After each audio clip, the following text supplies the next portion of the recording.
এইরকম birth certificate আপনারা কিভাবে অনলাইন কপি ডাউনলোড করবেন বা বের করবেন আপনার এই মোবাইল দিয়ে, আপনার ইউনিয়ন পরিষদে যেতে হবেন, আপনি নিজেই আপনার মোবাইল দিয়ে আপনার বার্থ সার্টিফিকেট তুলতে পারবেন।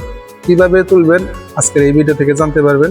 তো চলুন আমরা ভিডিওটি শুরু করি। তো আপনাদের ক্রোম ব্রাউজারে আসবেন, আমি ক্রোম ব্রাউজারে আসবো, এই লিঙ্কটা আমার ভিডিও ডিসক্রিপশনে দিয়ে দেবো, আপনারা সেখান থেকে ডাইরেক্টলি প্রবেশ করতে পারবেন। তো এখানে আমি প্রবেশ করলাম, প্রবেশ করার পরে উপরে এখানে আপনাদের জন্ম নিবন্ধনের বা সিরিয়াল নাম্বার সেটা এখানে দিয়ে দিবেন।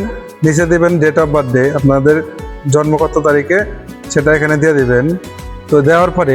তো এখানে দেওয়ার পরে আপনাদের নিচে হলো অ্যান্সারটা বসিয়ে দিবেন। এখানে আমার -27 দিলে কত হবে, এখানে অ্যান্সারটা আপনারা নিচে দিয়ে দিবেন।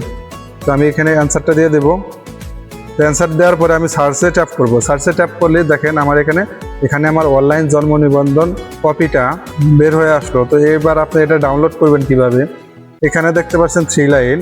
তো আপনারা এই 3 লাইনে ট্যাপ করবেন। 3 লাইনে আসার পরে এই যে এখানে দেখুন, এখানে আপনাদের ডাউনলোড আইকন বা আপনাদের ডাউনলোড থাকতে পারবে বা প্রিন্ট থাকতে পারে।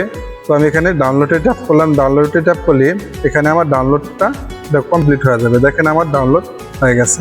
তো এইভাবে আপনারা আপনাদের ডেট অফ বার্থডে বা বার্থ সার্টিফিকেট অনলাইন কপি নামাতে পারবেন। ভিডিওটি ভালো লাগলে চ্যানেলটি সাবস্ক্রাইব করে রাখবেন। দেখা হবে পরবর্তী যে কোনো ভিডিওতে। আল্লাহ হাফেজ।